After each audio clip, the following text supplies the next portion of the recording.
the main suppliers of cocaine, marijuana, and methamphetamine to the United States. In response to the government's assault, the drug cartels have been fighting back hard.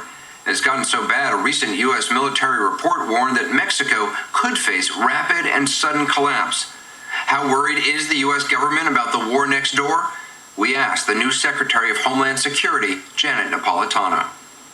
The stakes are high for the safety of many citizens of Mexico, and the stakes are high for the United States, no doubt. The stakes are high not just because Mexico is a key American ally and trading partner, but because the drug cartels are fighting to control areas right along the U.S. border, just miles from cities like San Diego and El Paso. Is the violence in Mexico a threat to U.S. national security? It is certainly something that is of major concern because, again, it's our neighbor to the south. It's a major partner in many areas. So it's something, for example, that I, as Secretary of Homeland Security, pay a lot of attention to. There's a lot to pay attention to in Mexico. 60,000 Mexican military and police are fighting against the 5 major drug cartels, which control lucrative smuggling routes into the U.S. They've managed to arrest some top traffickers, but new, more ruthless leaders have filled the vacuum, battling both the government and each other. They're terrorizing the country with very public acts of violence. In December, this group of Mexican soldiers was found with their heads cut off, and a note from traffickers warning, "For every one of mine you kill, we will kill 10. This decapitated man was left hanging from a bridge. His head was found in the town square. Last year alone, nearly 6,300 people were killed in Mexico's drug war. That's more than double the number the year before. Cartels are also increasingly expanding into human smuggling, extortion, and kidnapping. Smaller criminal gangs have also gotten into the game, turning Mexico into one of the kidnapping capitals of the world. We're afraid of getting in a car, getting in a taxi, walking in the street alone, going by the hand with your child. Claudia Wallace's 35-year-old brother Hugo was kidnapped while on a date in Mexico City. A month after he disappeared, his mother, Maria Isabel, got a ransom note with this picture of him. When you saw the photo, what did you think? For me, it was very difficult, but at the same time, we were laughing and screaming of joy because we were now waiting for someone to call. He was alive, you thought? Yeah. But when this picture was taken, Hugo was already dead. The kidnappers propped up his body for the photo and asked for almost $1 million in ransom. Months later, some of the kidnappers were caught, and Hugo's family learned what happened to him after the ransom picture was taken. So they took my brother to the bathroom, went to Walmart, bought a saw, an electric saw, and returned to the apartment and cut my brother and put it in a black bag. They've never been able to find Hugo's remains. Kidnappers don't just target the rich, the poor are victimized as well. A 5-year-old boy whose parents had a stall in this marketplace was abducted in October. When his kidnappers thought the police were onto them, they killed the boy by injecting him with acid. 150,000 people marched last summer to voice their frustration over the rising violence. Hugo's mother, Maria Isabel, has become a vocal advocate for victims. But in Mexico today, that can get you killed. Gunmen recently riddled her car with bullets. I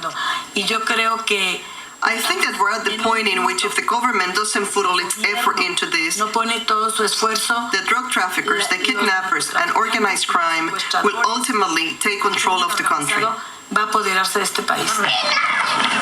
In some towns, they already are in control.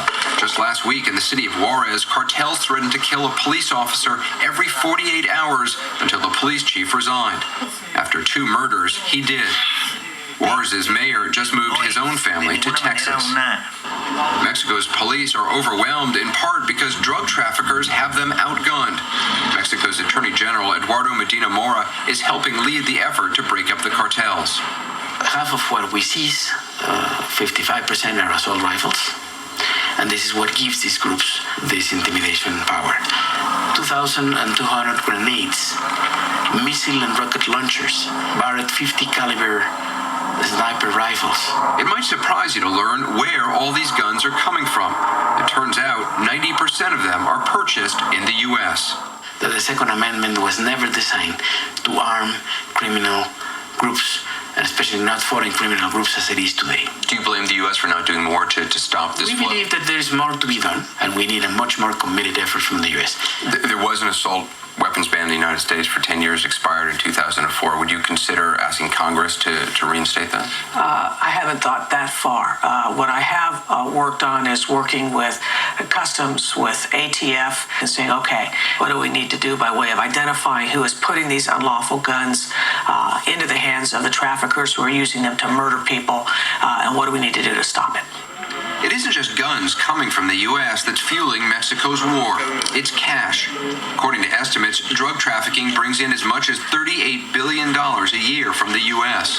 How much responsibility does the United States have in helping Mexico in ending this war? This is a shared responsibility. Because there's many in the U.S. who see this as a Mexican problem. If demand comes from the U.S., if cash coming from people acquiring and consuming drugs in the U.S., weapons are coming from the U.S., this is a shared responsibility. To find out how cartels are smuggling cash and drugs so easily across the border, we decided to visit one of Mexico's most famous alleged traffickers, Sandra Avila Beltran. She's the subject of a best-selling book. There's even a song about her. Beltran may not look like your typical drug lord, but when she was arrested after 5 years on the run, she was brought to prison under heavy security. Mexican authorities denied our request to talk to her, but we showed up anyway on visiting day at the prison. Surprisingly, we got in. How long have you been here? Beltran's accused of being part of a trafficking operation that smuggled cocaine into the U.S. and now faces extradition. She denies the charges, but certainly seems to know a lot about drug trafficking. There are more and more people involved in drug trafficking now than ever before. With more people going into business, there's always someone who wants to control that business. And that's the reason for the murders, the fights to control the cities, and to control the drug routes. Beltran was born into a drug trafficking family, and two of her husbands were assassinated. Both were cops, allegedly working for the cartels. In Mexico, there's a lot of corruption, a lot. Large shipments of drugs can't come into the Mexican ports or airports without the authorities knowing about it. It's obvious and logical. The government has to be involved in everything that is corrupt. Can the government win this war against drug traffickers? I don't think so. You'd have to wipe out the government to wipe out drug trafficking. Wiping out government corruption is one of Attorney General Medina Mora's jobs, but even his office has been tainted. 35 members of his elite intelligence unit were recently accused of taking bribes from a drug cartel. The former drug czar himself was found or accused of receiving some, I think, nearly $500,000 every month from drug cartels. It is a matter of disappointment, and it's a matter of certainly surprise. Why have drug cartels been so effective at corrupting police forces, corrupting politicians?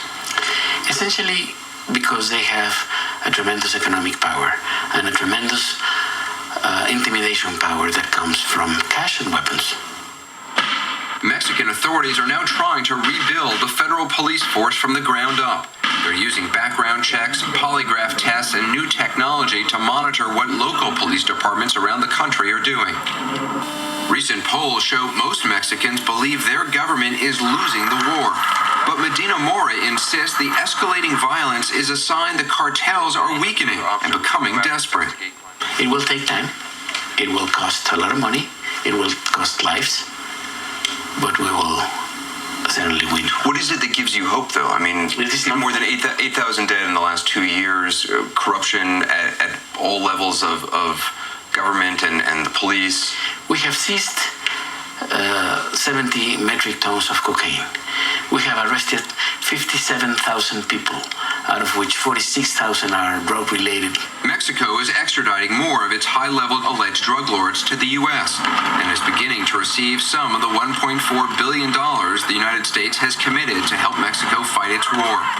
The majority of that money will go toward equipment and training, but Janet Napolitano, the new head of Homeland Security, is preparing in case the violence spreads.